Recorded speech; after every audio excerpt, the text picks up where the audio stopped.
સુરતના કોસાડ વિસ્તારમાં મહિલાની કરિયાવરમાં મળેલો પ્લોટ પચાવી પાડવાના ગંભીર આક્ષેપો સામે આવ્યા છે। ન્યાયની માંગ સાથે પીડિત મહિલા હવે પોલીસ કમિશનર કચેરીએ પહોંચી છે। સુરતના કોસાડ વિસ્તારના ખોડિયાર નગરમાં રહેતી ગોકુલબેન મોહનભાઈ ચાવડાને તેમના લગ્ન પ્રસંગે કરિયાવરમાં એક પ્લોટ આપવામાં આવ્યો હતો।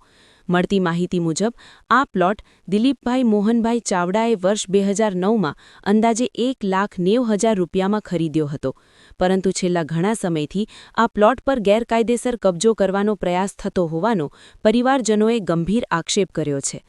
પરિવારજનોએ જણાવ્યું કે મમતાબેન કછવા, રાજાભાઈ કછવા અને લચ્છુભાઈ કછવા દ્વારા પ્લોટ પર કબજો જમાવવાનો પ્રયાસ કરવામાં આવી રહ્યો છે।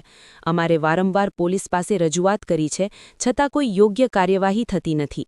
આ મામલે ગોકુલબેનના પરિવારજનોએ ઉત્તરાયણ પોલીસ સ્ટેશનમાં અનેક વખત ફરિયાદ નોંધાવવાનો પ્રયાસ કર્યો હતો, પરંતુ તેમને સંતોષકારક જવાબ ન મળતા આખરે સુરત પોલીસ કમિશનર કચેરીએ આવેદનપત્ર આપી ન્યાયની માંગણી કરી છે। રડતા રડતા મહિલાએ મારે મારો હક જોઈએ છે, મને ન્યાય અપાવો આવા શબ્દો સાથે પોલીસ કમિશનર કચેરીમાં રજૂઆત કરી। પીડિત મહિલાએ રડતા રડતા પોતાના અધિકાર માટે પોલીસ કમિશનર પાસે મદદ માંગી છે। હવે જોવાનું રહ્યું કે પોલીસ તંત્ર આ મામલે કેટલી ઝડપથી કાર્યવાહી કરે છે। આ સમગ્ર ઘટનાએ ફરી એકવાર જમીન કબજાના પ્રશ્નો સામે લાવ્યા છે। હવે આ મામલે પોલીસ શું પગલાં ભરે છે તે પર સૌની નજર છે। રિપોર્ટર નૈતિક રેશમવાડા, સુરત। મારું નામ ગોકુલબેન સુરતજી ગોડ। હું એમપીમાં રહું છું, ઉજ્જૈન।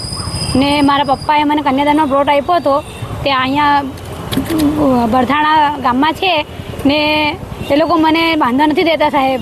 એ લોકો ધમકી આપે છે। અત્યારે હું ત્યાંથી ગામમાંથી ઘઉં કાપતી કાપતી આવી છું, એ લોકો મને પરેશાન કરે છે ને પોલીસવાળાઓ મારી ઉંમર નથી, એટલે હું એ સાહેબને કહું છું કે મારી થોડી સાંભળો ને મારો નાનો છોકરો લઈને 15 દિવસથી દોડું છું મેં।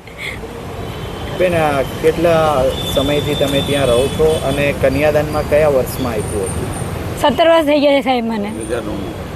અચ્છા, શું કહેશો પીઆઈ સાહેબને? શું કહેશો કે સાહેબ અમે મારે પ્લોટની આ માંગણી છે, એ લોકો ખોટી ગુંડાગીરી કરે છે, એ લોકો મારવાની ધમકી આપે છે, એ લોકો પૈસા માંગે છે કે 1 લાખ આપો, 2 લાખ આપો તો અમે તમારો પ્લોટ ખાલી કરીએ। મારી પાસે પૈસા નથી સાહેબ। બેન, કોણ છે એ લોકોને તમે શા માટે હેરાન કરો?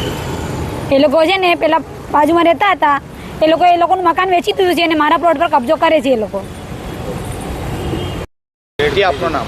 મારું નામ દિલીપભાઈ મોહનભાઈ ચાવડા। દિલીપભાઈ, કઈ જગ્યાએ રહેવાનું? મારું રહેવાનું અમરોલી વર્ધમાન સોસાયટી। ને શું ઘટના બની? મારે બેનને 17 વર્ષ પહેલાં એક બેનને પ્લોટ લીધેલો અમે, ખોડિયારનગર સોસાયટી 47 નંબરનો પ્લોટ। એ માલિકીનો, અમારી માલિકીનો, અમે એનો ઘરવેરો બી અમે ભરીએ છીએ, એનો પ્લોટ વેરો બી અમે ભરીએ છીએ, દસ્તાવેજ અમારા નામ પર છે। 12 માર્ચે હું એમને પ્લોટ પર મારો પોઝિશન લેવા ગયો, મારો મકાનનું બાંધકામ કરવા ગયો તો ત્યાં લુખ્ખા તત્વ 3-4 જણા, એક લેડીઝ, એમના છોકરાઓ, એમને અમારી પર હુમલો કર્યો 7:30 વાગે 12 માર્ચે। પછી મેં પોલીસ ફરિયાદ કરી, પોલીસ જીપ્સી બી ત્યાં પોલીસ બી આવી। પોલીસે અમારે બંનેઓને સાંભળ્યું કે ભાઈ તમારી પાસે શું પુરાવા છે। મેં આ ઓરિજિનલ પુરાવા, મારા ડોક્યુમેન્ટ મેં પોલીસને બતાવ્યા, પોલીસ મને પોલીસ સ્ટેશન લઈ ગઈ। પછી પોલીસમાં એમને કીધું કે ભાઈ કાલે તમારો FIR થઈ જશે। હું રોજ PSI પાસે જાઉં છું, PI સાહેબ પાસે જાઉં છું, ASI પાસે જાઉં છું, એ કહે છે આજે દાખલ થઈ જશે। એમણે તરત જ 12 પછી 13-14 એમણે તરત બાંધકામ ઊભું કરી દીધું, ખોટું ઝૂંપડું ઊભું કરીને। PSI એમ કહે છે કે પેલો એમ કહે છે કે જા હું તો રિક્ષાનો ડ્રાઈવર છું, ત્યારથી થાય તે કરી લે, પોલીસવાળા મારા ખિસ્સામાં છે, એવી બધી અમને ધમકી આપે છે ને એ લોકો કોઈ માનતા નથી। એવા ગુંડા તત્વ, ક્રિમિનલ રેકોર્ડ ધરાવે છે। અમે એ લોકોથી લડી નહીં શકતા, તો સાહેબશ્રીને અમારી નિવેદન છે કે આ ગુંડા તત્વોને અમારા કબજા સ્થળથી હટાવો અને અમને ન્યાય અપાવો।